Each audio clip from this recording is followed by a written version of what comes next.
Welcome, viewers, to Body Unified Flow. I'm Dr. Marimafu, your host. Here, we simplify complexity and amplify performance. Today, we're exploring two professional worlds that seem similar on the surface, but are, in fact, fundamentally distinct: the broad field of general project management and the highly specialized discipline of construction project management. All right, so here's our game plan. We'll start with the common ground they both share, and then we'll really dig into the foundational split that sets them apart. From there, we'll compare their very different regulatory mazes and risk landscapes. We'll also check out their toolkits before wrapping up with a look at what the future might hold. So before we can really get into the differences, we have to establish the common DNA that all project management shares. Think of it as the universal framework that brings order to chaos no matter what the project is. You see, every single project, I don't care if you're developing an app or building a skyscraper, is governed by what we call the iron triangle. This is the constant balancing act between scope, time, and cost. Change one, and you affect the others. This right here is the universal language for all project managers. But this is precisely where the road forks. From this one shared starting point, a fundamental split, a bifurcation, has occurred over time. It's created two completely separate professional worlds, each one molded by totally different environments and challenges. So where does this split really begin? Well, it all comes down to the nature of the work itself, and maybe more importantly, where that work gets done. Are you in a climate-controlled office, or are you out on an active construction site? The biggest difference really is their operational focus.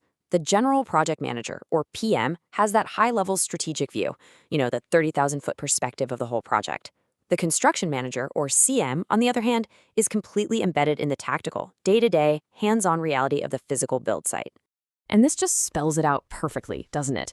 The PM is often hopping between meetings, managing spreadsheets, budgets, and keeping stakeholders in the loop. The CM, they're on the ground, directing crews, coordinating heavy equipment, and making sure the work actually gets built. It's a very clear hierarchy. The CM almost always reports to the PM. This split between the office and the site is so important because it means each role has to navigate a completely different universe of rules, laws, and regulations. And believe me, the stakes couldn't be more different. And now you might be thinking, a rule is a rule, right? How different can it really be? Well, the reality is they're night and day. The very nature of what it means to be in compliance in the physical world of construction is fundamentally unlike the often digital world of general project management. Okay, now what's really fascinating here is the sheer difference in specificity. Construction project management is tangled in this dense web of very specific, often punitive government regulations about physical safety, environmental laws, building codes, you name it. On the other side, general PM compliance tends to focus on more abstract ideas, like corporate policies, industry best practices like ISO, or data security rules. And the stakes, they are incredibly high. For a construction manager, failing to follow a specific OSHA safety rule isn't just a minor mistake. It can lead to massive fines, project shutdowns that cost millions, and can permanently destroy a company's reputation. So with these very different work environments and rulebooks, it's no surprise that they each have their own unique risk topographies. Let's just say the things that keep a construction manager up at night are very different from what's worrying an IT project manager. A classic, and frankly terrifying, risk in construction is the differing site condition. This is when you start digging, thinking you're on solid rock, and you find unstable soil or a hidden water table. It's a physical, totally unpredictable risk that can absolutely demolish your schedule and your budget. Now compare that to a huge risk in general project management: scope creep. This isn't a physical surprise buried underground, it's a human one. It's that slow, creeping expansion of a project because stakeholders keep asking for just one more little thing. It's an intangible threat born out of shifting requirements. This list here really drives the point home.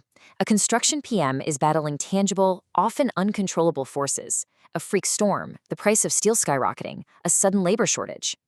A general PM, they're dealing with risks that come from more abstract places, like technology, market changes, and team dynamics. So to manage these very different worlds of work, regulations, and risks, it only makes sense that each discipline has developed entirely different ways of getting the job done. At the very heart of this is the classic contrast between waterfall and agile. Think about it. In construction, making a change after you've started building is incredibly expensive, so you need a predictable, linear plan. That's waterfall. Software and IT projects, on the other hand, they have to be able to adapt on the fly, and that's where the flexibility of Agile is a lifesaver. The waterfall approach is a clear, step-by-step path. You finalize the entire design, then you build, then you test. You can't just decide to pour the building's foundation after the walls are already up. The sequence is rigid, and it's absolutely critical. Agile, though, is a totally different beast. It's a continuous loop.